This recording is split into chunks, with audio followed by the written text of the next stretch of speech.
Welcome to the M2 podcast. I am your host, MikeWillEatU, my co-host, Mr. J.K. Heath. This is episode 21. We're at the legal drinking age in in the United States. So this is basically the show where we cover esports and personalities, gaming industry related news, upcoming video games, and technology and innovation. And so what we like to do is basically give you your news for the week. But before we get started, we always like to start off the episode with what have you been up to? So, Kyle, what have you had going on? Yeah, it's a good question. I've been playing some games, which is good. I think I continued a little bit more with Hellblade: Senua's Sacrifice this week. I saw a little bit of that. I got a little bit further into it. I'm really enjoying that game. It's very it's very different, but it's different in a good way. So I'm really enjoying that. And, gonna be continuing, hopefully finishing that out pretty soon. I was trying to think if I played anything else this week. I don't think so. That's about it. Other than that, We it's played just... Apex together. Oh, you're right. How did I forget Yeah. that? How did I don't remember what day. forget It's that? all blended together. In fact, yeah. Did we do it Sunday? Sunday? Yeah, it was Sunday. Yeah, Yeah. that was Yeah. fun. I can't believe I forgot about that. Yeah, that was a lot of fun. It was good to hop back on and play. I haven't played Apex in months and months, so I've been dying to play, but we finally got it. We finally did what we've been talking about. Yeah. Yeah, it felt good. It's one of those things. It was kind of it was definitely last minute, but I feel like that's probably like the only way you can really make things happen, especially like since they're all so busy. So Yeah, but it it was was a lot of literally fun. like, you want to play Apex? I mean, I guess. And then Nick's just like, I'm gonna be on in an hour. It's like this is happening. Yeah, right. Like I have some free time. Yeah. So yeah, that was a lot of fun. But that was yeah. So that and Apex was it for me this week, I think. What about you? I know you've been grinding Halo. I've been seeing you. All right. Dude, I'm sure my Discord like status has been several hours every day Halo Infinite. Yeah. So, Facts. You've been grinding that.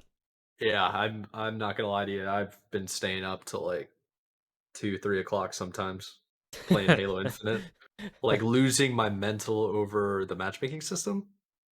But I'm trying to get back into it because if like I end up coaching and the goal is to get the team to a top 12 finish or in Orlando so they qualify for Worlds in Seattle. Now, if I'm going to do that with the team, I need to make sure that I know what I'm talking about. So I've been grinding the game as much as I can to get back to where like I felt like I was. And I feel like I'm there now. It's just a matter of like breaking the game down into parts. You know what I mean? Like teachable parts and Yeah. teachable moments. Especially because they have this whole new game type and a whole new map. It like kind of changes the meta. Like the meta is always changing because people are constantly trying to improve. Yeah. So I'm just trying to catch up with everybody to add that like extra bit of knowledge and help Yeah. when it comes to a team aspect. Yeah. But yeah, played Apex with you. I think I'm one game away now in Rocket League from getting to champ. Oh, So nice. I was in champ for a long time, and I'm a scrub now. So I'm trying to get back. I'm pretty sure I'm just one win away, one win and one like good performance away. Nice. And Nice. I don't think I've really played anything else. Yeah. Um, Nothing that comes to the top of my mind really. Yeah. I will say Not on even a Halo 2. Yeah. Yeah, I will say on the Halo front though, have you been I noticed this week there was a new slide kind of discovery, a new skill Oh, gapper. yeah. I was discovering, what was it, Yeah. snap sliding or something like that? Hmm. Have you played around with that at all? Trying to learn that because I hear I've been hearing it's very difficult on controller. That's what I've been hearing. Yeah, it's nearly impossible on controller. Yeah. Oh, So the way I view things, especially when it comes to any type of mechanic in a video game or like trick or anything like that, it's really really prominent in all Halo games, right? Because they have skill jumps and stuff. Like in yeah. every Halo game you could possibly think of, you can use like some utilities like grenades and explosives to get height advantages or jumping to crouch. Like if you can do things very very consistently, then you should absolutely try to master it. But if it's so precise that if you can't do it almost every time, then there's no real reason to try it. Yeah. Because like some of the jumps that you're seeing where these people like soaring across the map, they're having to go in the open in order to do it. Right. Yeah. So it's like, yeah, it's really quick to get around the map, which is good, but you can't really shoot while you're doing that. Yeah. So in a game where at the high level people are missing shots, Yeah. it's like the getting the first shot is the most important thing. Right. Yeah. And it's just And not practical. Yeah. yeah, not right now. I mean, I'm waiting on a proper tutorial, and if somebody can like legitimately explain everything to me, and I'll give it a shot, try to give it a go. Yeah. But right now it's like it's so inconsistent to do on a controller. And people that are doing on a mouse and keyboard are like already nutty mouse and keyboard. Like it's Yeah. really, really difficult. So yeah, we'll see how that develops. I expect it to be patched. It's gonna be one of those things that I expect to be patched. Yeah. Yeah. It did seem pretty crazy, like when you could pull it off. So I guess we'll Yeah. see. But I guess for people like real quick though, I guess for people that have never played Halo Infinite and they haven't really watched it, there's a mechanic in the game where you can sprint like you can in pretty much every modern shooter now. And when you hit crouch, you'll actually slide. Now, there's a mechanic in the game where if you're doing this sprint to a slide off a ramp, you can go twice as fast, which makes sense, like physically, like based on a physics standpoint. But there's a kind of a bug. I mean, it's definitely not intentional. There's no way this is intentional. But you can go off these angles anywhere where you're sprinting to a slide. And then if you turn your, I guess, cursor to the right or left abruptly, then you can go super fast. Like you can go almost twice as fast. yeah. And when you land again, you can do it again. It's like one after the other, one after the other. It's really nuts. So Yeah. it's really difficult to do, but that's basically what we're talking about. Yeah. Yeah, it seems crazy. I mean, but it's one of those things. If it was pulled off in a competitive game, I'd be like, "What?" Like I'd freak Oh out. This would yeah. be crazy. Um, Oh, it's so difficult that it's like a skill gap. I mean, there are things that I've seen people do in like Halo 2, for example, where I mean, a lot of people that have played shooters just in general, most people have played Halo 2 at some point. Lockout, which is the most famous map, I think, in Halo 2. Like, it's one of the default maps, comes with the game, and it's kind of hanging from like a cave. It's all blue map. There's a tower that's 3 stories, and you can do like a ramp jump, like to get from the bottom floor to the top floor, and it's insanely hard. But I've seen people do it like really consistently because that's like what they've done for years yeah. at a time. So, I mean, it is what it is, you know. Yeah, for sure. But I guess that's really what I had going on the last week playing games. But I know you want to get us into the news. So, what do Definitely you do. have us started off with? So I think we all know top story. I mean, I don't know if I'd call it a story, right? But just the top event of the week. In fact, it was today, at the day of recording this, the Summer Games Fest showcase happened with Jeff Keighley. Fantastic. I think overall it's a pretty fantastic show. Wasn't the I know we kind of came to agreement though it wasn't like crazy, but it was still good to have a show, and I still very much enjoyed watching it. So we'll definitely cover that towards the tail end. But I want to go over a couple of things we've seen this week that maybe either weren't covered in the Summer's Games Fest. It's like completely unrelated. So the first little story we have here comes from the actual Xbox blog. Xbox has announced a couple of things ahead of their showcase, which will actually be Sunday, Sunday the 12th. So one of the things they talked about was the Xbox gaming is going to be coming to Samsung smart TVs with no console required. This is something we'll talk about in the next story, kind of a little more in detail, but this is a part of a larger plan, which we will see. But together, and I'll just read a little bit of this article. So it says, together, Samsung and Xbox partnered to bring Xbox Game Pass to millions of Samsung Galaxy phones around the world, and now we are partnering again to bring our Xbox gaming experience to their 2022 smart TVs. I'm excited for you to experience cloud gaming on smart TVs on June 30th in 27 countries.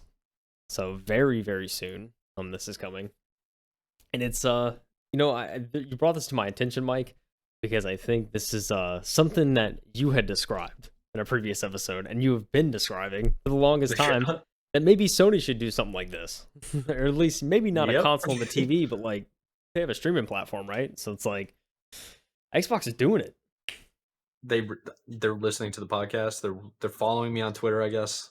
I don't know what to say. Like, I've been talking about how PlayStation needs to, or Sony needs to build a TV, a Sony TV with PlayStation in it. Xbox is over here just like, well, we've partnered up with Samsung to do like mobile gaming. Why don't we just go ahead and do TVs now? It's like, guess who's going to get a Samsung TV? Just take a guess. This guy. This guy is. Are you kidding me? So I'm pretty excited about this. Like, I'm really excited. I wonder which 27 countries though. Like, it's Yeah, got to be the yeah, big ones, right? yeah. Well, I mean, I would big assume ones so, right? in air quotes. It's But gotta be probably the most like most prominent countries. um, but just a little bit more. It's Yeah. I'll go a little bit more here about how that's going to get on smart TVs. So essentially, so they said playing Xbox games on 2022 Samsung Smart TVs gives Game Pass Ultimate members easy and instant access to over 100 high quality games, including Xbox Game Studio titles, on the same day they release. And we have recently announced you can also play Fortnite without a membership through cloud gaming. The Xbox app on smart TVs presents new opportunities to play. If you're getting a new Samsung 2022 Smart TV, or you will now have more ways to play in games in your home. If you are new to gaming, this is an easy way to get into the fun without needing to buy a PC or console, and also join a thriving community of over 25 million Game Pass members worldwide. So it seems like the actual way you play it is through the Xbox app on the TV. So it doesn't even sound like you need any sort of like streaming stick or anything like that. It's literally just built into the TV itself. So I mean, huge W there. You don't have to buy any extra hardware or hook anything up. It's literally plug and play. Um, can't ask for something easier. That's for sure. Whoa. Did you read the how it works section yet? Because I I have just read not. something for the first time that I'm very excited about. I have not. If you want to elaborate, Mike, be my guest. Please do. Okay, let's go through it. Here, I'll read it off. So, how it works: playing Xbox games on 2022 Samsung TVs will be a seamless experience, similar to using other streaming apps with your TV. Simply launch the app, connect your favorite controller, and start playing. Here's the step-by-step guide. Access the Xbox app from the Samsung Gaming Hub and log into your existing Microsoft account. If you're an Xbox Game Pass Ultimate member, you'll have access to hundreds of games, and you can even check out Fortnite without membership. And new Xbox Game Pass Ultimate join or upgrade today for $1. So a little plug-in. The thing that I am why I had such a reaction is the last bullet point. Connect your favorite Bluetooth enabled controller like the Xbox wireless controller, the adaptive controller, the Xbox adaptive controller, Elite Series 2 controller, or the DualSense controller. You telling me I can play with a PlayStation now? A Dude. PlayStation DualShock Oh, controller? I mean, Bro, let me show you. I already got one over here. Let me look. I mean, are you committing a Look. sin when you do this? That's the real question. Absolutely not. Absolutely not. Guess who plays Halo 2 with PlayStation 2 controller? This guy. Dude, yeah, that's funny. Oh man. That's so sick. I That's mean, it so makes sick. sense though, right? I mean, I would assume. I mean, I guess it is very specific on which Bluetooth enabled controllers can play it. But even like I want to say even the Switch Pro controllers Bluetooth, I believe. Um, Oh, it definitely is. so like, I wonder if any Bluetooth controller works or if they're just like specific about these. Because they didn't really elaborate past the wireless controller, the adaptive controller, the Elite Series 2, and the DualSense. But I'm assuming, any Bluetooth controller may fly. But I don't know. I mean, if they're letting DualSense in there, I'm assuming they don't really care what the controller is. So It's so I'd be sick. curious there. But dude, that's pretty rad. The fact that I mean, this just proves Xbox is Yeah. like in it for the long game. They don't care. They just want people to play They games. don't they don't care about selling hardware anymore. Like Yep. that's really what it comes down to. They don't care about the Xbox like console anymore. They don't care about the controllers. They're like, if you want to buy our controllers, whatever. But you are gonna buy is the Game Pass. So, I mean, like, yeah, that thing markets itself. Are you kidding me? yeah, exactly. Like markets and sells itself. So Yep. But yeah. yeah, Yeah. That's nuts. Yeah, I'm getting overall, this Samsung is TV. yeah. I mean, overall, it's like if you're getting TV, I mean, start looking at Samsung. You know, why not? Um, but yeah, this is very, very awesome, very cool. Sony, what are you doing? I'll just leave it at that. Sony, you have TVs. I'm just saying, you guys make everything, okay? Make it Well, you happen. know what's gonna happen now that like Xbox has done this or Microsoft has done this? Give it 3 months Yeah, tops. 3 months tops. PlayStation's gonna come out and do the same thing, and I'm for it. yeah, I'm actually like as long as it gets done. This is something I've been like actually pretty passionate about. yeah, So I really want to see this happen. yeah. Yeah, it's gonna be ultimate test. I really, I mean, I'm suspecting the TV will have no problem. I mean, the TV's not gonna be running the game, right? It's gonna be in the cloud, so I Yeah. suspect it'll be pretty seamless. But I will be interested to see if like Linus Tech Tips or somebody like that buys a Samsung TV later this month and says, "Oh, we tried the gaming," and then see what they say. So I'll be keeping an ear out. Yeah. I think for me personally, when it comes to these like this to me is for the story driven games. Yeah, Like the for sure. campaign and stuff like that. Like God of War, I would definitely play this. Like Yeah, I would definitely do this kind of setup yeah, and just sit down on the couch and melt into it and play video games for hours. yeah. True. Because it says here, like, it says it includes 100, like over 100 high quality games from the cloud, including A Plague Tale: Innocence, Hades, and Tom Clancy's Rainbow Six Extraction. I don't know how inclined I am to play Extraction on cloud, at least yet. I mean, Yeah. that's gonna be the question mark for me. It's like, well, how is something like that gonna perform on cloud, especially on like a TV? So again, I'm excited to see performance reviews. Yeah, agreed. I mean, it like the cloud, it all comes down to how fast your internet is and the hardware you're using. Yeah, So I wonder yeah. what's gonna happen with the price. I'm excited to just see. And what was the date again? I think it was June June 30th. Yeah, June 30th, yeah. 30th. Right around the corner. So 27 yeah, countries. 27. I I wonder. Okay, so it's 2022 smart TVs. Okay, so it has to be this newest generation. I was thinking maybe they can just issue like a software update Yeah. for existing Samsung TVs, but apparently not. Yeah. Yeah, I'm So I assuming also even though there's, it's cloud gaming and it's heavily reliant on the cloud, but you still Mhm. probably have to beef up a TV a little bit more just to make sure it's like stable at, running the apps and everything. So they probably put a little extra horsepower in the newer TVs for this reason. Yeah, true. Yeah, very excited to see how everything pans out when it's finished. Oh yeah. No console required, ladies and gentlemen. And that kind of is a good segue into the next segment because we're going to continue Yep. with Game Pass. Because there is more that Microsoft has unveiled this week. Besides that, besides the TVs, it's also Xbox recently did another blog post outlining the plans for Microsoft to build a gaming platform for the next 20 years. The company outlined its plans to continue making Xbox the best value for gaming for players to enjoy the best games across genres and across console, PC, and cloud. Um, just a little bit more right off the top. Xbox Gaming is going to be available in beta form for the cloud-based plans. They're going to be available in beta form for users in Argentina and New Zealand now. So welcome everyone, all Yeah. the people from Argentina and New Zealand.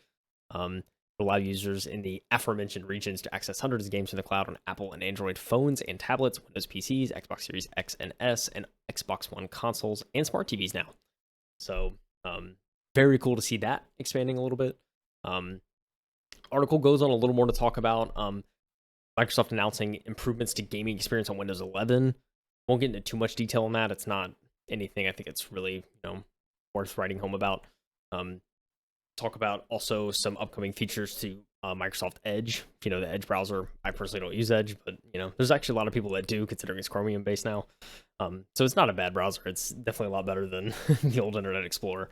So yeah, definitely some more stuff on that. But if you go a little further down, it gets a little more interesting.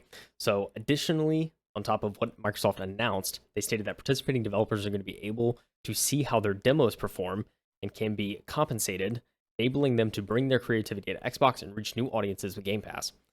Finally, Microsoft also talked about its intent to roll out the ability for Xbox Game Pass Ultimate members to play from the cloud select games they already own or have purchased outside the Xbox Game Pass library.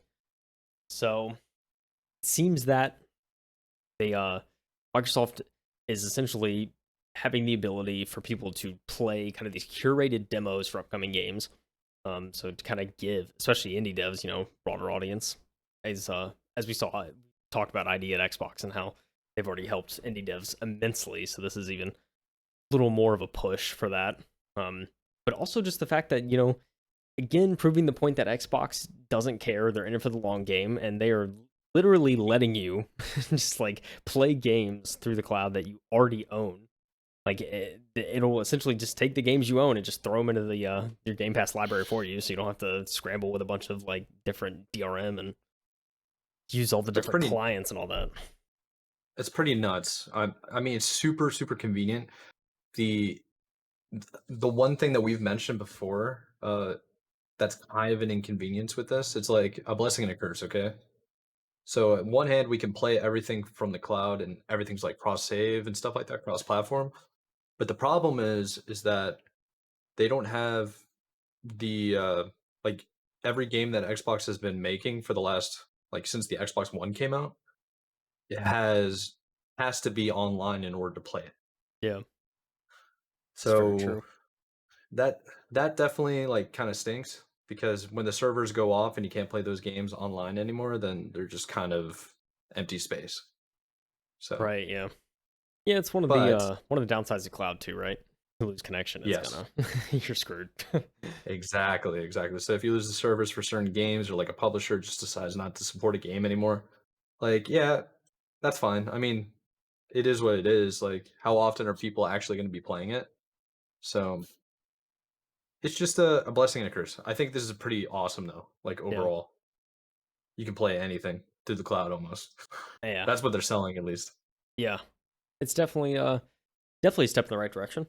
Um, Not to say they were ever going in a wrong direction because they certainly weren't, but Oh no. I mean they're just constantly taking those W's, which is what makes me excited to see what's coming. This Sunday and what we'll cover next week about what Xbox unveils and their showcase, along with games as well as probably maybe even some other Game Pass related stuff. Although it seems like they've like already dumped most of that news out like ahead of the event, so I feel like they're probably getting rid of most of this info before the event just so they can solely focus on games on Sunday. But who knows? They could surprise me. I don't know. We'll see. Yeah, They, yeah, it's a pretty good theory.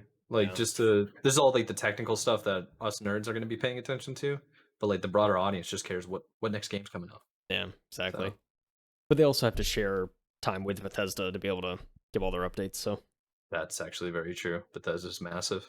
So that's probably So also why they're dumping some news because they yeah, need to that's probably share like we don't space. have a big enough time spot. So Yeah, time slot. yeah. I'll be curious to see. I don't know if they said anywhere what the length of that show is going to be because I know like for Summer Games Fest, at least the day before they said it was going to be just a little under 2 hours, and it was.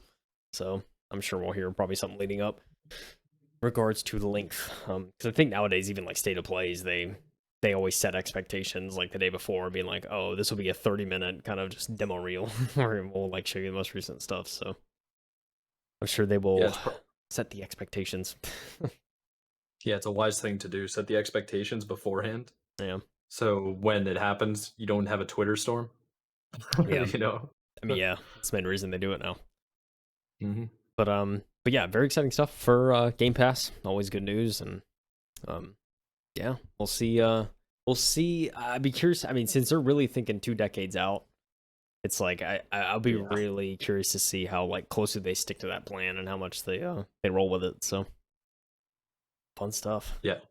Yeah, Microsoft, dude, like the last 10 years, Microsoft has just changed their game plan of like how they operate as a business. Yeah, Like completely changed it because for the longest time they're always trying to like compete with Apple and just like what's Apple doing? We need to do that. Blah blah blah, like that kind of thing. They weren't really innovating anymore. They weren't being what Microsoft has always been, like a yeah, like a serious innovator and like software developer. But I mean, they went back to the roots real quick. yeah. They did. It's like they're reinventing gaming. Yeah, Like they really that's are. really what this is. Um, It's nuts. yeah. I mean, yeah, it's just crazy. Like when you think back to 2015 or 2014, probably more like. It's just like you see like the Xbox One come out completely kind of pivot from gaming almost, and then like Oh they yeah. got such a backlash they realized they had to change it, and now they're at the top again. It's like crazy. Yeah, I remember like the big problem with the Xbox One is they were trying to replace like the way it came off, the way like they handled it was it came off as if they were trying to replace your cable box to be Yeah. your new like TV provider, and everybody's just like, "What are you doing? Like, what in the world are you trying to do?" It's like really what they were doing is trying to create the Xbox version of Netflix Yeah. in a way, and then Yeah. they got backlash for it, so they stopped. Yeah. And they're And now they're like, like, "No, we're going full throttle now. Like, you guys are on streaming. We're never doing that again. We're just gonna do what we want." yeah. So Telling it's you. cool, man. Yeah, it's good to see Xbox do a little nice 180 there. But I will tell you one thing. Unfortunately, a franchise that is kind of taken a 180 almost used to be so Yeah. beloved. Mike. And now and now this Yeah. recent release. Woo! Of course, I'm talking Yeah, about Diablo Immortals, or I guess Immortal. people are on Um, full tilt right now. it's bad. It's really bad. I saw this article headline later this week. I think I saw people tweeting about it, just laughing. Like they like would retweet it, and it was just LOL. Yeah. It's like because it's just so ridiculous. But essentially, among many things, Diablo Immortal is requiring $110,000 to fully upgrade one character in the game. That is this headline from Screen Rant. I saw this. I think Kotaku maybe reported something similar. Um, un un. I mean, I don't know. As a society, how have we declined at this point, Mike? You know what I'm saying? Like, It's all about impressing the shareholders. That's all this is. That's all oh it is. Blizzard, Activision, they've been at it for decades now, almost. yeah, definitely. They've been on one. It's just Yeah, it's yeah. the way to say it. You can It's see, just they're put it just that on one, way. man. It's one way of putting it. I'm just gonna read a little bit of the article. It says, "The new Blizzard game Diablo Immortal will cost players a pretty penny to fully upgrade their character.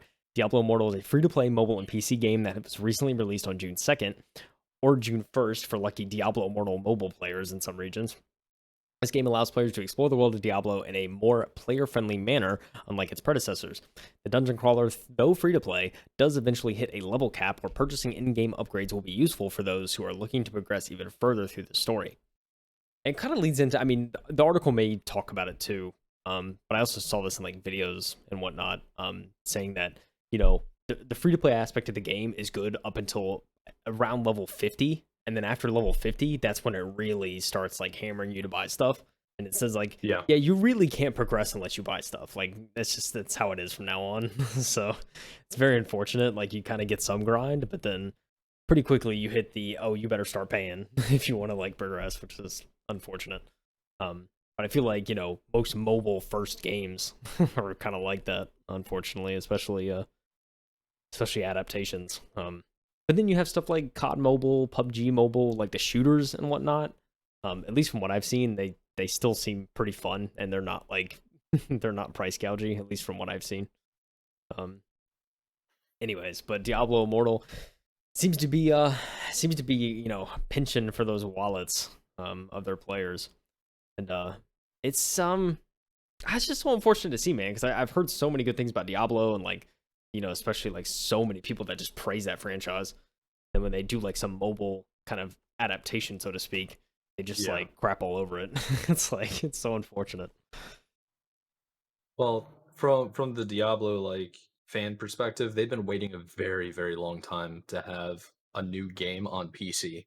Yeah. 'Cause Diablo is traditionally a PC game. So with Activision Blizzard coming out after like even the way they handled the announcement of a mobile game was just like they debated the entire fan base at a Yeah. convention. I was like, "Oh yeah, it's gonna be on mobile." And it's just like, you're talking to a bunch of like Diablo fans that have like $1,000 PCs, and this is what they would do. Like they play on PC. They're expecting to use their hardware to like embrace the new tech and like bring the game to a whole new level. So when you give them this like mobile game, they're gonna be upset, Yeah. emotionally upset. Yeah. For Um, real. but this a little bit of I've been kind of paying attention through like different YouTube videos, and they actually link it in this article. So if anybody's why don't you go to the description of this video or wherever you're listening and click on it. Let's make sure to give this person a shout out. I actually watched Asmongold react to him. Go to Asmongold a lot, to be honest. Let's Yeah, see. Belluar? Belly Bellular? Bellular News. Yeah, there we go. works. We'll take it. Yeah. Took me a while to pronounce it right. I was like, how does Aspen do it? Okay. Bellular. Okay, he basically goes through with one of his buddies, I think maybe through a podcast as well, just on their video, about how they got to the $110,000 figure mark. They didn't actually calculate it, but what the metrics go behind is like when you get to that progression cap where you can't really go any further, the reason why you have to go into the pay to win strategy and use the loot boxes and grab the currency is because it will literally take you decades of time. Not like not like we need a day. No, it's like literally like one day's 24 hours and they need decades. Yeah, So decades of time in order to get to like this major milestone in order to beat like the next boss or to yeah. progress within the game. So you can either do that, grind for a decade, or you can drop $5. That's not like the actual figure mark. Apparently, like it's actually way more egregious. Like a loot box will cost like $20, Dude, something it's like unreal, man. insane. It's like so high for a mobile game. It's outrageous. Yeah. Which, which I had a theory about. Do you think they're trying to push the envelope so far so that like it's ridiculous to the point that they know it's going to be a huge backlash? So it also like markets and promotes the game in a way because I any mean, publicity, like bad publicity, is still good. Like still good for you, right? yeah. I mean, Because it gets the definitely. name out. Yeah, I mean, it definitely But is. I wouldn't argue that. yeah, so the other thing about it is like pushing it out to be that bad and like that egregious. When they scale it back even a little bit, it's not as bad anymore. You know what I mean? Yeah. Because it's kind of an abusive relationship, but it's like you take it to a different level where it's so bad that when you're like, oh, we just won't charge $10, we'll charge like $9. It's like, Yeah. okay, that's at least we brought it down some. When really like rival games are like, dude, this is free. Like, what are you doing? You know what I Yeah, mean? right. Just to kind of Oh, bring it back to I don't know, man. It's kind of like a negotiation tactic. Always go high so you can get down to a point where you're still like above what you would actually settle for. yeah. Yeah. Yeah, I mean, like talking about the game too. I think I had heard or read somewhere that like you can like purchase the loot crates or whatever in the game, but like you still have to beat the dungeon to like get it. So it's like you're still Yes. spending time to get the crate even if you buy it. It's like ridiculous. Yeah. And it's like it's also like a chance thing too, so it's like it's just bad. Um Yep. And but it's like the loot boxes and high level weapons are all hidden behind paywalls. And it's like from everything I've heard about the game, it's actually like a really, really good, really fun game. It looks good. It runs well. It's like pretty good overall. When it comes to the loot boxes and just the pay to win, excuse me, the pay to win is like so egregious that it's caused the entire fan base to go to, was it Metacritic yeah, Metacritic. or video game review or something? Yeah, they basically go to Metacritic and just nuke the reviews. Yeah. It's Yeah. like one of the worst rated games of all time now. Yeah, it's Blizzard's third worst rated game at the moment. And just from like review bombs. Um and What's the I don't have the what's the article on top two? hand. Oh, I don't have the article on hand. Let me I want to actually pull it real quick because I think it's pretty funny that there was like there was two games before it that were worse. Let me see. I'm so confused. Like, what could possibly be worse? Um, I'll tell you in a Warcraft, second. maybe? Let's see. This is Diablo Immortal now. This is a recent article. This is yesterday at 10:30 a.m. The Diablo Immortal now has the Blizzard's lowest ever user score. Um, it's the third. It is the third Blizzard game in many years to get a user score lower than 1. Whoa. It's very bad. I want to see if they talk about one of them. I believe was a classic WoW expansion. I think Burning Crusade expansion for WoW Classic. I think that was like for some reason that was bad or something like that. That was one of them. Yeah, and I can't get the other one. Can't find the article on hand. Um, but yeah, it's just crazy. Like they, this is like the third game that's gotten like review bombed. At least on the Blizzard front. Um, Absolutely Yeah. insane. Yeah, I mean, it's kind of okay. So yeah, you're right. Burning Crusades. Yeah. So Burning Crusades on this list, and surprisingly, it doesn't. It's just like this new game is rated worse than Blizzard's Burning Crusade. It's like, come on, man. Yeah. It's funny enough, critics have been a lot more favorable towards Blizzard's last game. They gave it a 75 average, at least the critics. And the user said, no, pay to win, die. Yeah, that's what happens though. It's like Yeah. the only way some users know how to kind of like handle this kind of egregious monetization is just, well, we can review on Metacritic. Let's go nuke Yeah. it. Yeah. Or like go crazy on Twitter and just take to Twitter and start losing your mind over it. Yeah. Yeah, the other game was Warcraft 3, by the way, which was terrible at launch. So, Yeah, that game is broken. oh, it was so Reforged, bad. right?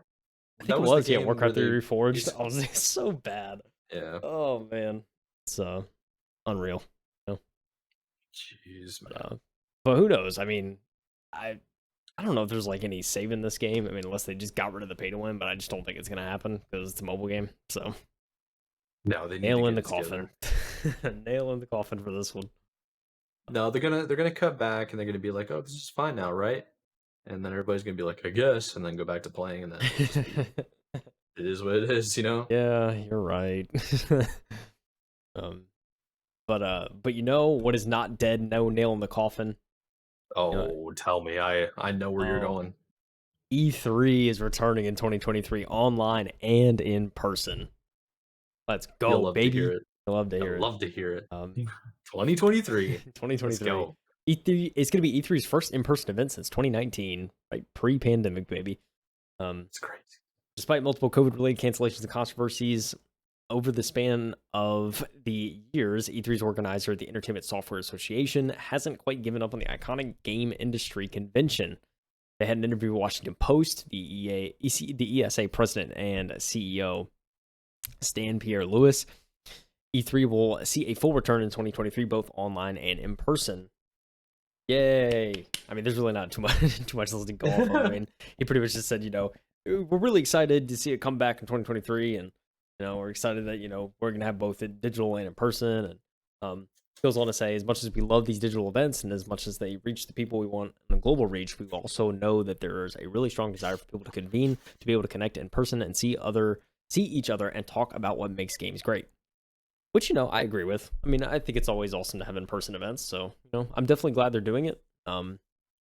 Well, it's one of those things. I mean, I said it, when we talked about E3 before, I don't know if I'm inclined to necessarily go to an event anymore, especially since like so many like publishers pull out. Like, there's not really Sony there Yeah, anymore or anything like that. It's kind of like, eh. And sure. they've pretty much gone independent with their showcases, and I don't know. I mean, of course, Xbox, and I'm sure they'll always like be involved and whatnot. So that would be interesting.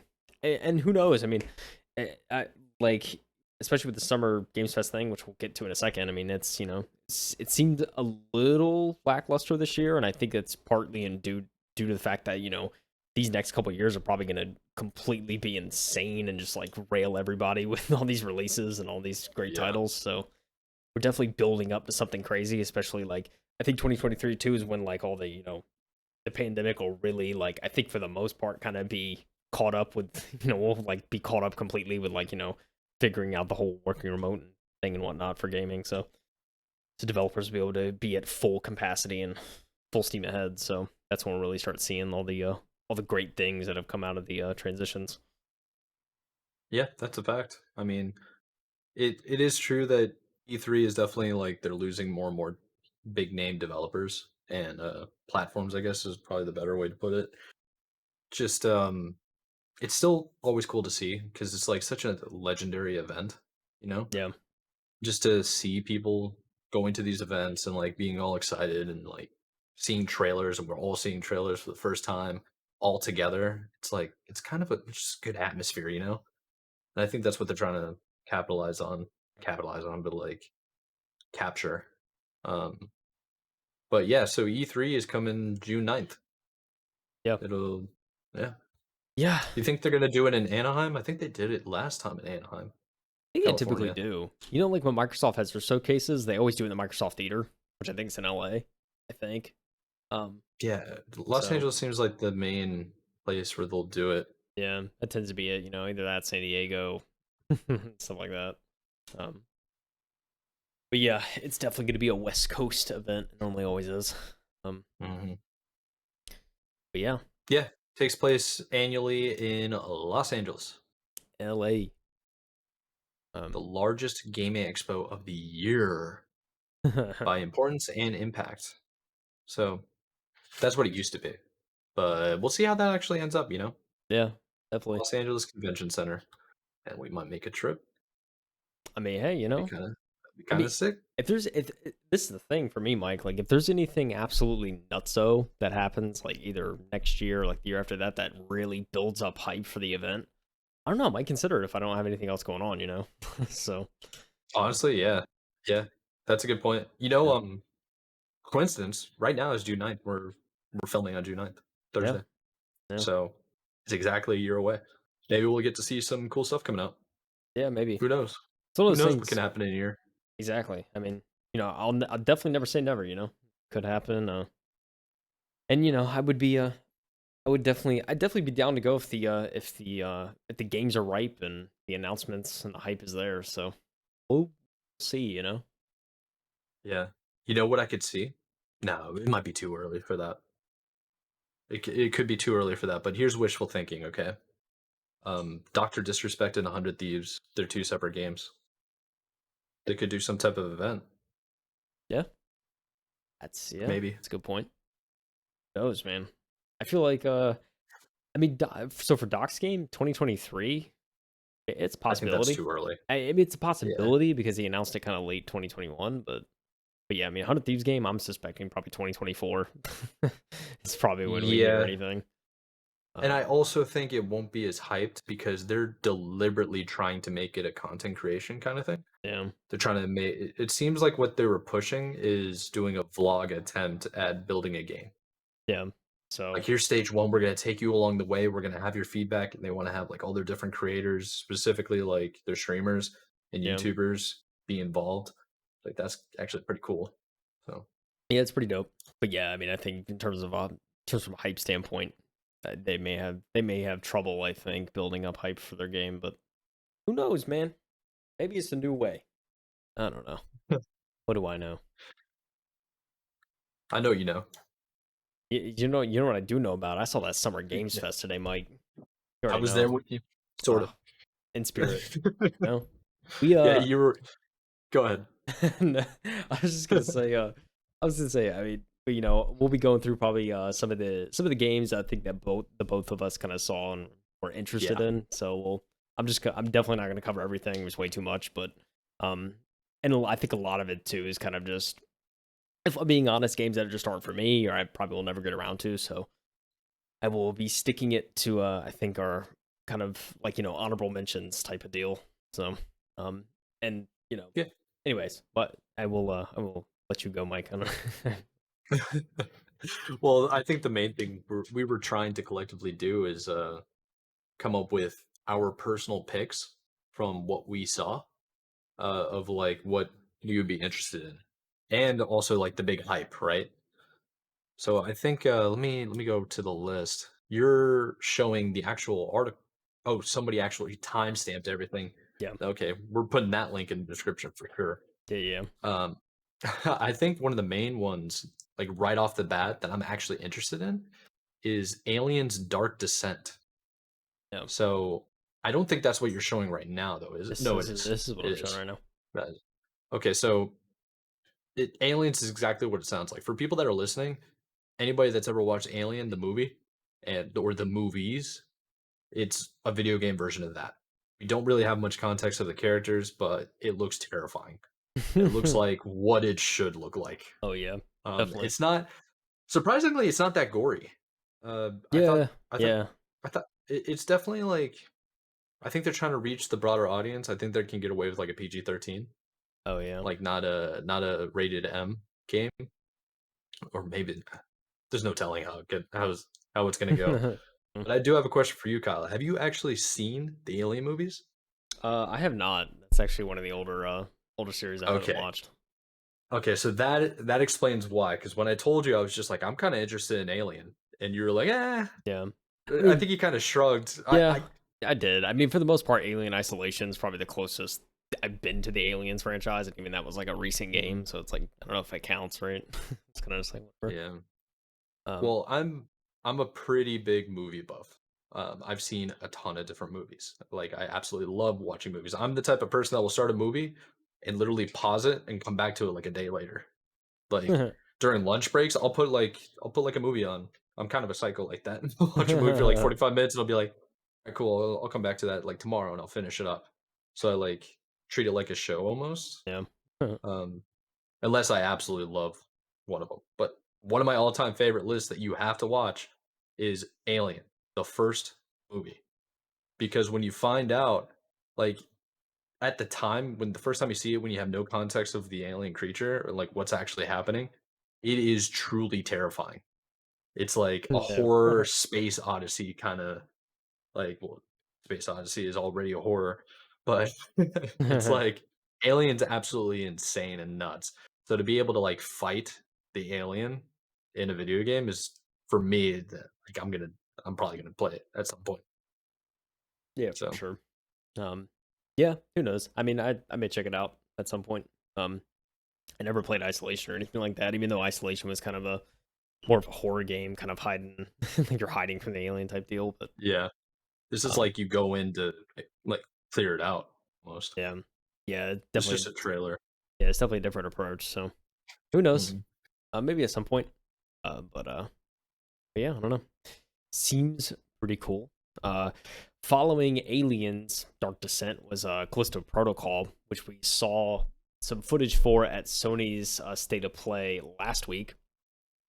Um, and it's certainly there wasn't a whole lot more that they. I mean, if they Jeff Keighley, he actually prefaced the thing by saying there was going to be even more gore they were going to show this time around in the second Oh trailer. yeah, they did. And let me tell you, they did. But overall, the vibe I get from it is Dead Space. Like it's like if you see gameplay, Yeah, which it'll actually get to gameplay here in a second. It is straight up. It just reminds me of Dead Space, like through and through almost. Um, and this it's certainly not a bad thing. I'm 100% for that because I love Dead Space. So and more gory Dead Space. I mean, come on, you're selling me. Um, oh yeah. but yeah, it seems I'm gonna see if I can skip to some actual gameplay for the video here. Um, but it just seems like your standard space horror. And foreshadowing a little bit. There was a decent amount I feel like of just space like horror games during the Summer Yes, Games Fest showcase. It seemed like it there was really a was actually. yeah, and they were kind of all together. And oh man, he just ripped half of his face off, half of his head off, Mike. Yeah, yeah. Unreal. Like Callisto, is that how they pronounce it? Yeah, Callisto Protocol. Callisto. So Callisto, it it reminds you of Dead Space, but the level of gore actually reminds me of Doom, Doom Eternal, Yeah. where like it's like when you cut people in half, like blood's going everywhere. It's Yeah. like it's crazy. So, what did you gather from the overall trailer? Because from what I just saw in the trailer, it looks as though you're playing a main character that, I mean, he's in a orange jumpsuit with numbers on the back, right? Yeah. So it could be like a prison ship out in space, Yeah. I'm and almost starting there's to some wonder type that. of like, yeah, and it looks like the people that you're fighting are also other prison inmates, but they look like they're kind of corrupted by some type of virus, Yeah. like a zombie virus, like World War Z or something, Yeah. Yeah. and you gotta like fight your way out in order to survive. I thought it was pretty cool how they had the animations, like it's a third person point of view where you're not up high, not like an isometric kind of like viewpoint. You're actually like really just like 3 feet behind them to the like askew to the right shoulder, kind of Yeah. like driving a car. You know what I mean? Yeah, yeah. So, like, in Huh. that car video game, I thought that was really interesting how they had that set up and how the point of view and the field of view had it in such a way where, like, when things jump out on the trailer, it looks like they're coming at you. Yeah, Like, it looks like, "Oh, crap. This is too much." yeah, for sure. Um, So, what was your take? yeah, I mean, I thought the game, of course, looks great. I did want to mention, and I didn't realize this until he came out, but Glenn Schofield is actually the CEO and founder of Striking Distance, the studio that's making this game. And if you don't know who that is, he was actually the I think he was one of the founders of Sledgehammer that did Call of Duty back in Oh, like 2012, I think 2011, something like that. They founded the studio, I think, like 2009, but they headed up Advanced Warfare, like that Call of Duty. yeah. And it was him and Michael Condrey, and then they both actually split off from the studio, like 2018, I think. And then Schofield, I think, went to do some stuff. He eventually, of course, founded Striking Distance, which is this new studio. But yeah, a little history there. I thought that was interesting. The second I saw him, I immediately recognized him from like doing like COD back in the day. That was funny. So I mean, it gets me even more interested to see, what this game's going to be about, since he's heading that studio. But I mean, yeah, this is something I'm definitely going to check out. I think, um, it's right up my alley. Single player, crazy. Don't know what's going on, but it's just, and it's also horror. Like I just love that. And this is the style of Yeah. horror that's not like, I don't suspect it to be like cheap jump scares. I expect it to be genuine, like ambiance and environment is terrifying kind of horror. So Yep, I um, hope so too. I'm all I for mean, it, man. just looking at the HUD of the game, you have no indicators. Yeah, You see that? There's literally, like, there's no, like, center reticle or where things yeah, are. Um, it's just all kinda, like, in your face. The only time there's a reticle is when they pull up, like, a gun yeah, or something like that. yeah. And And it that gun seems like, reminds me of Portal too, yeah, but just, like, yeah, it kind of the does. gravity gun, the grabbing people and throwing them, and then, like, it's really gory. You're like, "He's shooting off arms." Yeah, for sure. Yeah, I'm assuming that there's like a green bar behind the player model's neck, and I'm assuming that's the health. So it's a pretty creative way of like kind of throwing the UI into the environment. Oh, that's actually a really good idea. I didn't even catch that. It Yeah, looks like a barcode similar to where Hitman had his barcode. yeah, it does. But yeah, I mean, he's just stepping on this organism. I don't even know what that is. It's Well, that looked like it's just a giant, big, like, round dude that got converted into this monster creature. yeah. Oh, but I mean, you see blood everywhere, heads flying off. I will probably not show it, but there is a segment where essentially the player, it's a death animation where the actual player Yeah, goes into like this turbine thing, and like there's a yeah, second where he's going into it and he's like struggling to get out, and then like you yeah. kind of feel for him It for a second. You're like, oh, dude, this is gonna be bad, and then it just pulls him in, shreds him just instantly. It's like, oh, yeah, oh the man, animations are no joke. So it's like like, the monsters or whatever you wanna call them. I'm sure they have some type of name in there, like, pushes him back into the turbine, yeah, and he gets crushed. And he gets caught, and the way the animation works is, like, it zooms in real close to the actual character face, yeah. where it's like, "Oh, no. That's too It's much." bad. Oh, anyways, great looking game. I'm definitely gonna check that out. December 2nd Oh, is when for that's sure, coming out.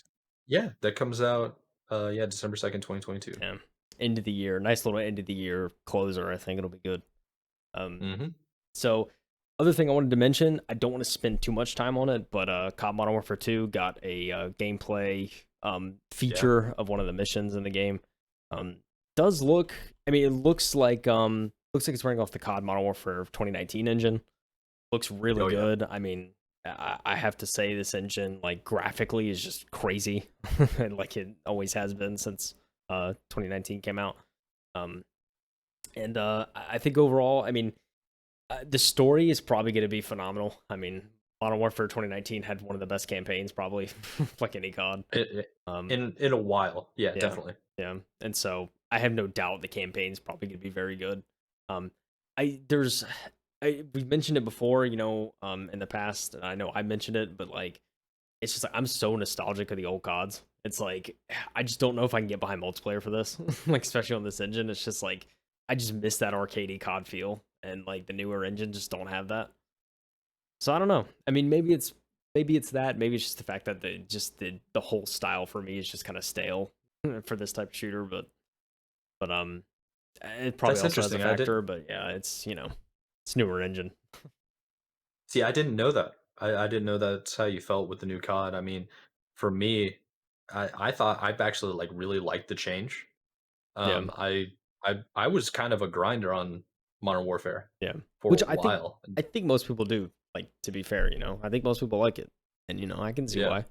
It's just for me. I mean, I don't know, man. It's just I miss that old I miss that like kind of, I don't want to say cartoony, but just like that very like kind of yeah. just You miss arcadey the feel. feel, Yeah, like the nostalgic feel of like what makes a COD game a COD game. yeah. I totally get that. It kind of It's, it reminds me of like people that enjoy the older Halos, right? Like there's gonna be a lot of people that just enjoy yeah. those games. It's I empathize like so hard with that on the COD aspect because like I miss those old COD games. I totally understand where you're coming from because when I look at this Modern Warfare 2 trailer of basically for people that are listening, it you need to go watch it first of all because it looks phenomenal. Yeah, And it's clearly on PlayStation though. I will say that. So it can only get better on the PC. yeah, And it still looks phenomenal. So they look like they're storming an oil rig because there's a rocket on top of like the top of the oil rig that they're going to launch. It could be a missile, like intercontinental missile or something, and they get up to the top to turn off and disable everything. yeah. It's like a total raid. It's crazy and it's really gory Hmm. too. Um, but for me, it's like when I look at this, it actually reminds me of Battlefield. So I totally get what you're saying. It's like it's not the arcade feel of what COD was. Yeah. So I totally get that. Like this to me, this immediately reminds me of Battlefield 3. That's what I'm saying. That's what I like. That's what just bugs me about the new COD so much.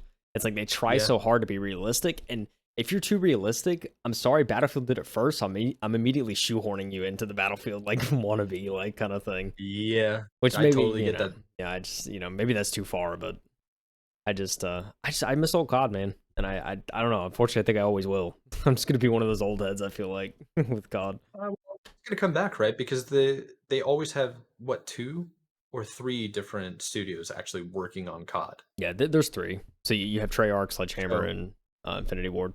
And I that's think for right. the most part now, the studios they communicate too. Like Treyarch will help out with some aspects, and like they're Oh, very for sure. collaborative now, which is great. But yeah, Yeah. there's always typically one that kind of takes the helm on it. But I mean, that model's changing. We reported that COD 2023 is not happening. They're taking a year off to Yeah. focus on make the game Mhm. better, which I'm very excited about. I'm curious to see what comes out in 2024. Because I'm really hoping they take that time to kind of reevaluate. But I mean, at the same time, I since Modern Warfare 2 is running off this new engine, I don't suspect they're going to leave this engine, and I can't blame him. I mean, look at it. I mean, it looks It's great, amazing. but Yeah. yeah, I don't know. I'm always gonna miss it, man. I'm always gonna miss it. Yeah. For me, I'm excited. Yeah, So I think this is more for me because like I really liked the Modern Warfare game. Like I got back into COD through that game. yeah. And I really like the stories. I like the campaigns of pretty much all CODs. It doesn't just have to be the most recent one. And this to me looks like the Battlefield game that I wanted to play that I didn't get. That's very You know true. what I mean? Like just to be Yeah, real, like 2042 was a total bust, and they need to fix it before I get on it.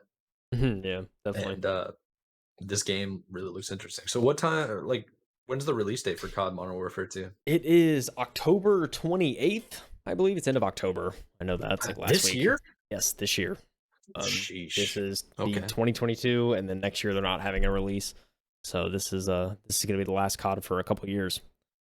Um, but yeah, I mean, I don't know much about Warzone 2. I think there is kind of like a second iteration of Warzone almost with this new release. Yeah. So I It don't seemed know too more much like a about it. DLC Yeah, from what I understand. I haven't actually played it.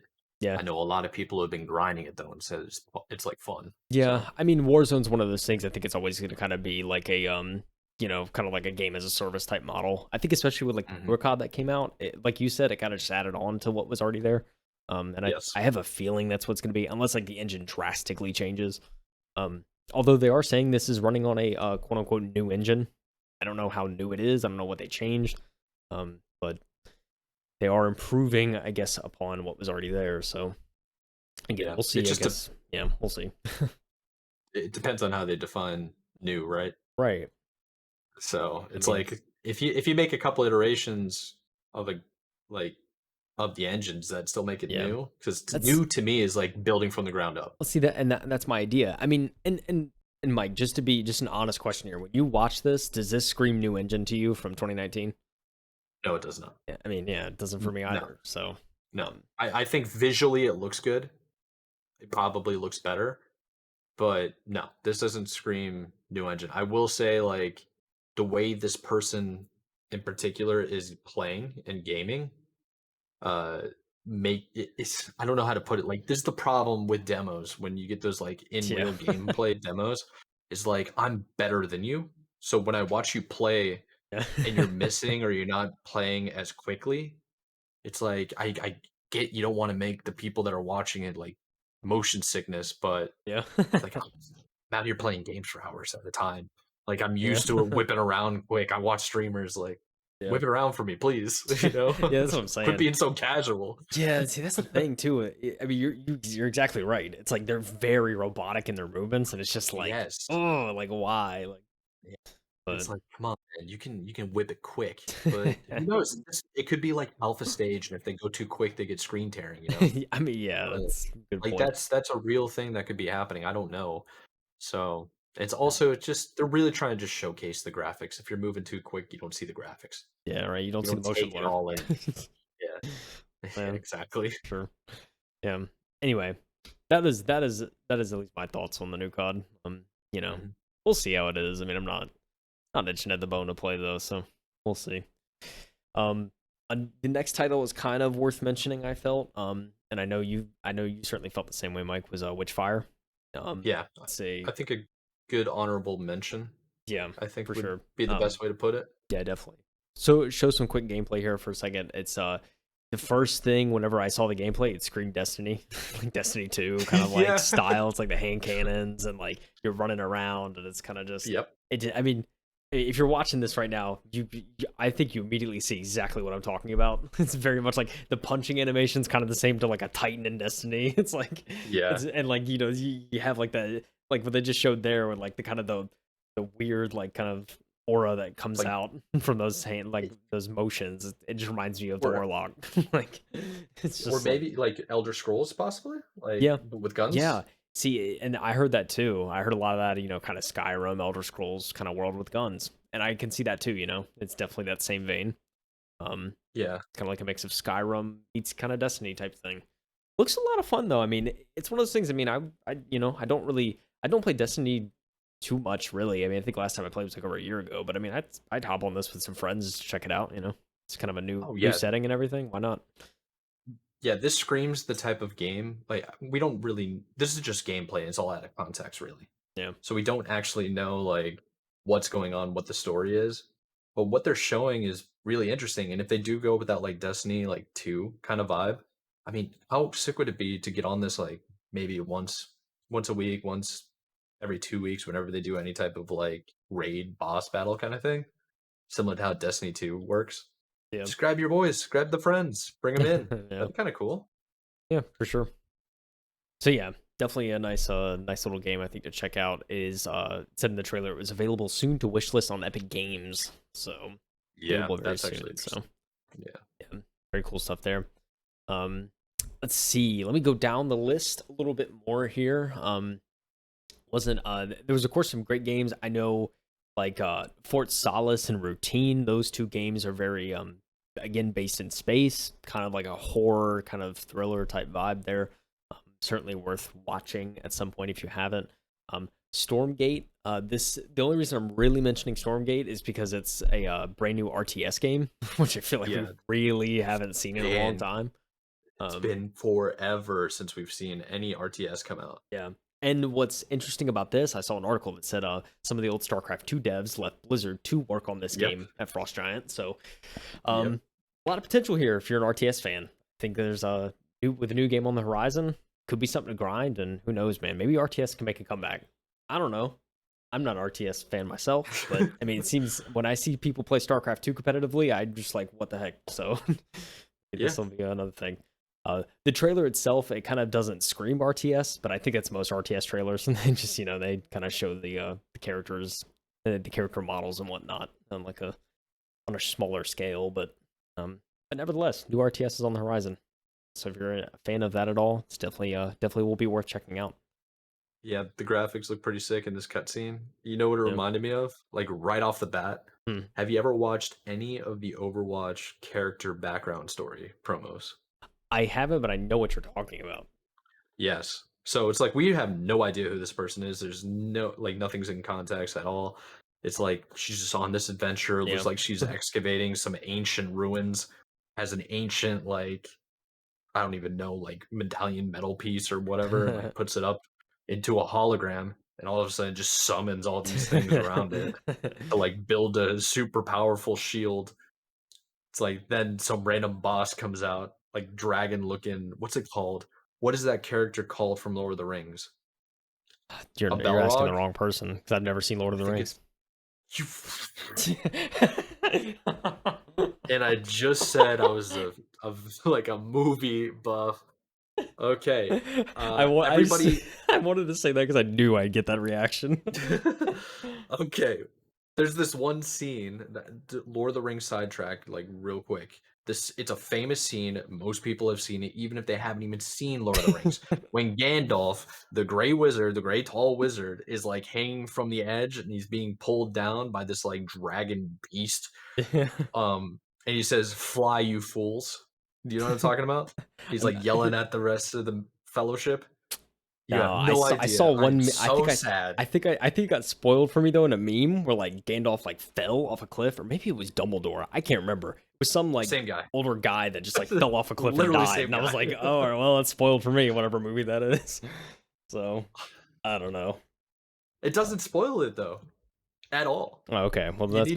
You need to go watch it. Yeah, It's I guess actually I have to. pretty insane. Yeah. But I could talk about Lord of the Rings for an entire podcast episode, and I can also talk about how you've never seen Lord of the Rings for an entire podcast episode.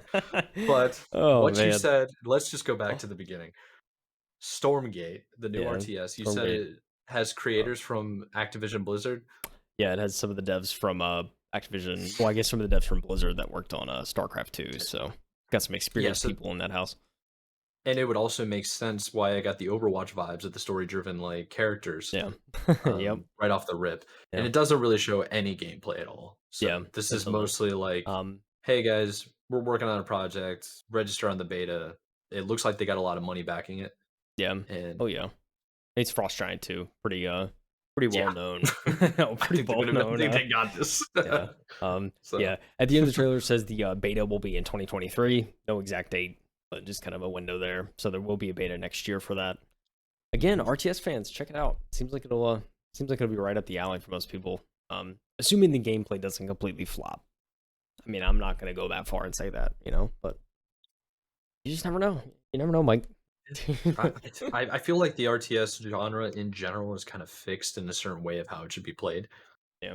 So, how could you go wrong unless it's either you can't copy the main guys right now because everybody's just gonna be like, you're just copying them. Why would we play this game?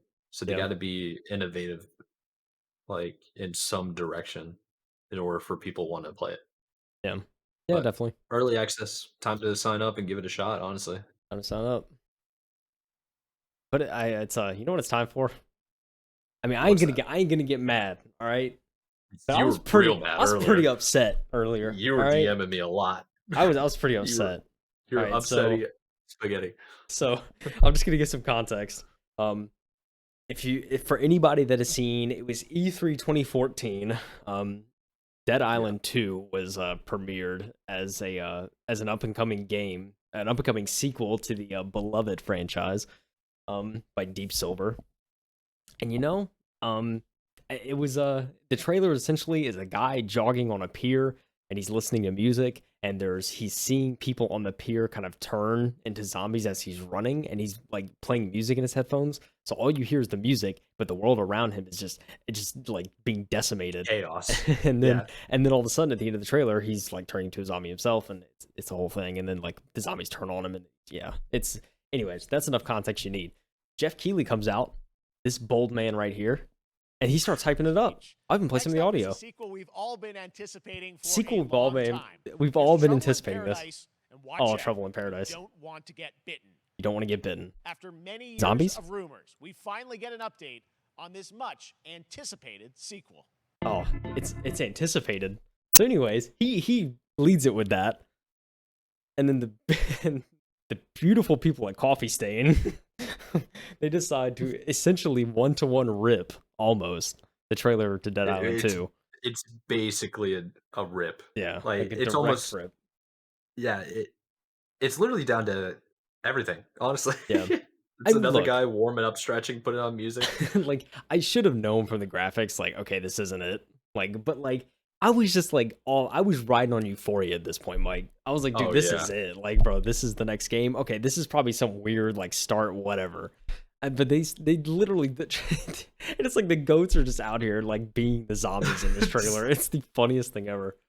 And so Yeah, goats just come out of nowhere with like jetpacks on, laser beams, dude, just oh. destroying people, driving cars, wrecking, getting out, firing bazookas at like people in like kite surfing or whatever. In hindsight, flying. it's hilarious. Like it's really well yeah. done. Like it's just so funny.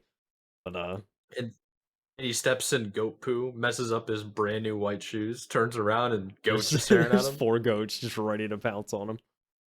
Oh And man. then he gets headbutted in the face. Yeah. And then his Goat Simulator 3, which I don't even think there was a 2. I'm gonna be honest. I think they just pulled a Windows and just went from 1 to 3. Like, it's just... Dude, that would actually be hilarious. I'm gonna verify because I don't remember there being a goat simulator. Yeah, I don't think I literally don't remember either. I'm pretty sure it was only 1. I don't know. It makes it funny too. It adds to the irony. Like they're ripping on Dead Island 2, and it's not even Goat Simulator 2. Oh my, yeah, there isn't a goat simulator 2. See, there you They go. literally did Goat Simulator 3 to troll. This is just one giant troll. This company, man. Well, the reason why they're doing it is because Dead Island 2 came out when? Like, well, it was first announced in 2014, and so everyone's like, oh, 2016, 17, we'll see the game. Oh yeah, and then it hasn't even come out. Just development hell from there. It's bad, Yeah. dude. Oh man. But like 2018, 2019 was the last time we heard an update on it. So it's like it's funny too, because it's like if we were to hear something about the game, like it would make sense to do it now. So it just adds to this. It's the ultimate troll. Yeah. Like it just for any Dead Island fan, it's the ultimate troll. So it really is. I was literally screaming for like a minute, like, dude, let's go. Like I was like so hype. And then I just see goats. I'm like, see goats. It's just like I don't know, man. It's gonna take me a while to recover. Like as much as I'm saying I love it, it's just it hurts, man. You're emotionally devastated. It hurts, man. Not gonna lie. I don't know. Goat Simulator 3 coming out this fall. Who cares? You know, I just wanted it out. It's like, whatever, dude. You're so upset. Your notes over here in all caps. We got Dead Island 2 baited. We so did. Upset. Like, am I wrong, Mike? Like, you are not wrong. You're so upset. Oh man. Well, there's other games to go over. All right, so there's that. I think the biggest thing, the next one I want to talk about, more content coming to Warframe. Yeah, that's actually pretty cool. I know you were particularly excited about this. And I'll skip ahead a little bit. They announced they're apparently talking about some events that have been in the works for a while are finally coming to fruition. And they show some gameplay. Excuse me, they show some gameplay. And I will say Warframe as a game itself is very there's a lot of stuff when I watch gameplay of it, I'm like, whoa, because like it just artistically looks awesome. Like the environments look sick. Like so yeah, new expansion coming soon to actually very soon. We're talking, gameplay reveal next week, and then after that it's probably gonna be oh, rewind that. Are you sure it didn't say July? Well, yeah, so this is the gameplay reveal. It's gonna be at 10:00 live, which is July 16th. So I guess a month, not next week. Yeah, I read that month as June. And a week. Yeah. I read that as June, but it's July. So yeah, so that is next month, July 16th, at 5 p.m. Eastern. They will be doing a live gameplay reveal of the new update, but they announced it at Summer Games Fest. So there's also like free Twitch skins. I think if you watched the show, you got some Warframe skins. So if you actually didn't just catch the live, and if you watched TennoCon, get some stuff too. So very cool stuff on the Warframe front. And let's see other things that caught my eye. just skimming through real quick. I know there was a Fall Guys announcement. I think it was maybe even before this. Yeah, it was. It was above Stormgate. Yeah. So they're doing it's going free June 21st. Yeah. Very, very which awesome. Which is sick. Yeah. I'm actually that's one of the games that got Gwen on, and she was playing that, and she was like, "Oh, this game's actually hilarious." It's like, yeah, Yeah. it's a total blast. Like, Yeah. customize your character, it's super goofy, like run around. It's like, who doesn't like Fall Guys? And if Yeah. honestly, if you haven't even heard of Fall Guys yet, I'm kind of disappointed in I whoever's mean, listening to yeah. this. I It's mean, been like such a yeah. massive game that blew up like overnight 2020. So Yeah, exactly. Blew up, stayed around. But yeah, they're still doing updates for it. It's good to see. It's good to see that it's still around, and the fact that they're going free to play, that's a market right there. So very excited for them on that front. Oh yeah, the biggest another there's I think maybe two more things I wanted to highlight on my side. Saints Row announced the Boss Factory, which is actually character create. yeah, exactly. It is the ability to create your character before the game launches in August 23rd to be exact. So you could literally log on today on Epic Games Store. You could download the Boss Factory. You can customize your character today. So if you want to do That's pretty sick. yeah, if you want to do any of that stuff, it's pretty cool stuff. I'm not going to show too much of the trailer. To be honest, there was some nudity in this, so they actually My bad. yeah they showed some nudity. So just to be safe, I'm not going to play too much of the trailer. But that is if you are looking forward to playing the new Saints Row game that's coming out soon, definitely worth checking out customer character creation, customize your character. So you won't spend hours before playing the game, because I mean that's a real thing with a lot of like RPG kind of like games like this that have character creation, especially if it's extensive. I mean, you could spend hours just creating your character before you even play the game, and it's like you get to a point where you're mad at yourself for taking so long because you want to play the game, but you want your character to look good. So it's like this internal dilemma. This bypasses all that. You don't have to worry about it. Just create your character ahead of time. Later. Yeah. So, also I lied. There was a couple things. There's like maybe 4 things I wanted to show.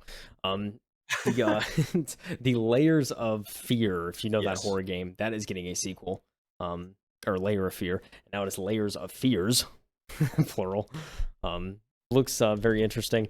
Let's show some gameplay here.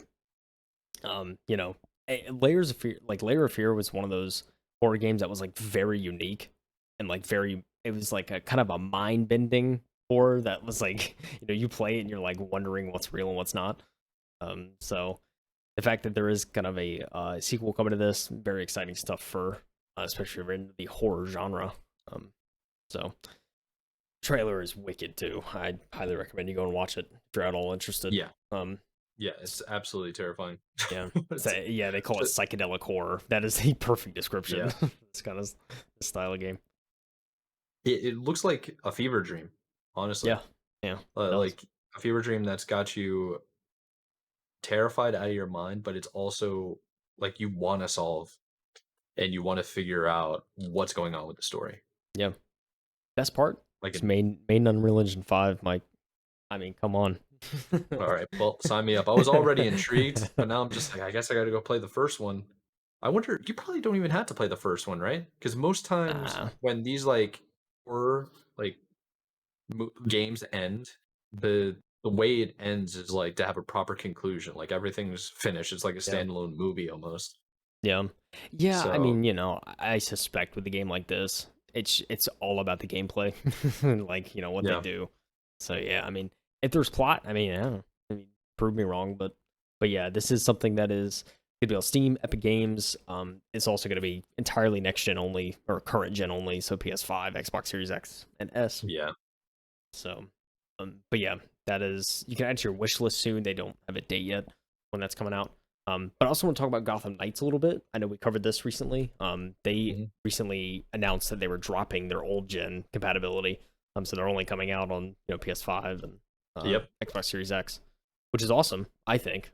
I think we're at that point in the life cycle where I think more companies should just solely focus on that and Cyberpunk was a perfect example of why old gen is, just not keeping up with current game development. So very exciting stuff. For those that don't know, Gotham Knights, it's essentially a game that takes place in Gotham City, but Batman is dead, and so there's, I guess, his other heroes of the city, essentially, or anti-heroes. They go, they fight crime, I guess, and whatnot. It's kind of that type of thing. Yeah, all the major ones from the comics, basically. Yeah. Robin looking like the primary character that they're using to market. Oh yeah. So, yeah, it's pretty cool. I mean, did they announce the date that this October 25th of this year? Yeah, it's this year. Which should be around the same time Black Adam's coming out, right? I believe so. Yeah, I don't, because they That showed the must Black be Adam trailer, intentional. but I don't know. Yeah. I didn't catch a date on that though when that was coming out. I know it's Let soon. me see. But yeah. Because is Black Adam a part of this, or did I miss that? This is interesting. Okay, so Black Adam comes out October 21st. So 4 days after the fact, Gotham is coming out. So that's pretty interesting because Black Adam is like, dude, the one thing you love about DC comics just in general is they're very, very dark. It's like they're very adult kind of like themes, whereas Marvel's a little bit more like cartoony, everything's sunshine and roses kind of thing. Whereas like, I mean, every origin story in Batman is horrific. So, and Black Adam like is a superhero that kills people. It's like this is nuts.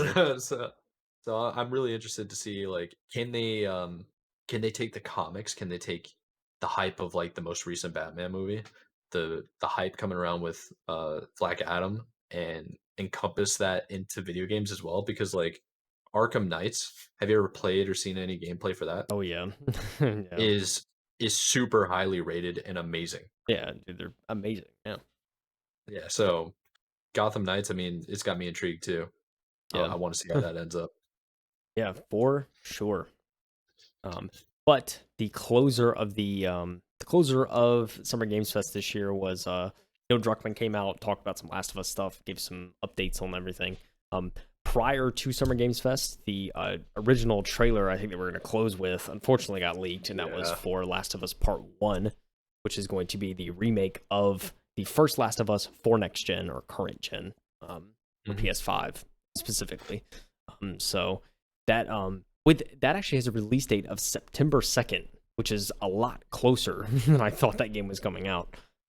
So they trucked through that thing, man, to get that out. Oh, I think, I mean, I guess in perspective, it was announced pretty shortly after Last of Us 2 came out, which was 2 years ago, almost to the day that game came out. So jeez, it's crazy to think about. We're about to celebrate 2 years with that game being out. But yeah, so I guess it should be no surprise, but also it's just crazy. Getting a release date for a game of that caliber this short of a notice is good on Naughty Dog. I mean, for just doing something like that, because you don't see that much. But yeah, the game looks fantastic. We'll show a little bit of the trailer, but the remake it does look phenomenal. It looks like essentially they just took the Last of Us Part 2 engine, slapped it onto Part 1, and they remade it. From what Neil said, they remade. They have a lot of the the AIs, of course, vastly improved from the first game, and the combat's way better. It's using the new system they have for 2, and essentially they just they took they made the game. He said that like Neil Druckmann said anyway, they made the game they wanted to make with like doing this remake. So very, very happy for them. Neil also went into detail about the HBO show. The Last of Us HBO show is still in the works. He said that tomorrow, at the time of recording this, so June 10th is when they wrap filming for that. So they'll be done filming, and then hopefully early next year. Cool. Yeah, hopefully early next year we'll see that. I'm very excited to see that. And they showed a screenshot from it. It just looks really good. So I'm very excited for that. They also give a little surprise too. The original voice actors for Ellie and Joel in the game are going to be starring as well in the TV show. in very significant roles. They aren't just making cameos. They actually do have proper roles in the show.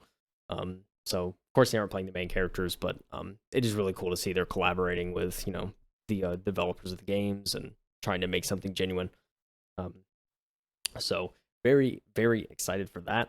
And that was pretty much majority of the wrap up. I know We talked about it for quite some time. yeah, I mean, it was like a solid 10-15 minutes, I think, at the end. They kind of talked about everything, and trying to just skip through some of it and get to the get to that main trailer at the end. I don't know, it's really cool to see them back and kind of talking about things. But yeah, so they show a little bit here. There's even at some point, and if it's not shown here, you can certainly look it up. But it's they do a nice little comparison between the older game and the new game, Yeah. and it's very noticeable looks the great. differences. I mean, yeah, if you just look at this, I mean, it's just the amount of detail looks is like- insane. Yeah, it looks like the most recent game. Yeah, It really it does. does. Yeah, yeah, they definitely. It seems like they're definitely doing a good job on this remake. Of course, it's 60 FPS too. That butter that PlayStation 5 gives the newer games. Yeah. That was the biggest thing playing Last of Us 2 on the PS4. Was 30 FPS. I mean, it is what it is. I mean, it still was a great game, but definitely held it back a little bit, I think. So the fact that we're getting all this in 60 FPS, I mean, you already know it's gonna be going. But yeah, I could see a lot of people going back and replaying it. Yeah.